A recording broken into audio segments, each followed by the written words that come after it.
আচ্ছা, আপনি এই কথাটা কি জানেন যে কুরবানির গোশত আপনি কতদিন ধরে খেতে পারবেন? মুসনাদ আহমদ বিন হাম্বলের হাদিসে বর্ণিত আছে, হযরত আয়েশা বলেন, একদিন হযরত আলী আমার ঘরে এসেছিলেন আর আমি ওনাকে কুরবানির গোশত খেতে দিয়েছিলাম। তখন হযরত আলী রাদিয়াল্লাহু তাআলা আনহু বললেন, এই গোশতের ব্যাপারে আমি যতক্ষণ না পর্যন্ত নবী করিম সাল্লাল্লাহু আলাইহি ওয়াসাল্লামের কাছে জিজ্ঞাসা না করব ততক্ষণ পর্যন্ত খাবো না। হযরত আলী নবী করিম সাল্লাল্লাহু আলাইহি ওয়াসাল্লামের কাছে জিজ্ঞাসা করলো, হে পেয়ারে নবী, আমরা কুরবানির গোশত কতদিন ধরে খেতে পারবো? নবীজি তখন উত্তর দিলেন, কুরবানির গোশত এক জিলহজ মাস থেকে শুরু করে পরবর্তী জিলহজ মাস পর্যন্ত খাওয়া যাবে।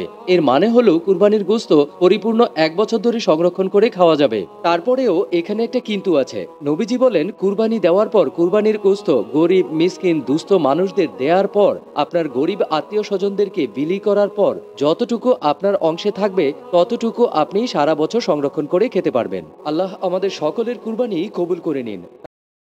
আমার সঙ্গে রাখিতাম।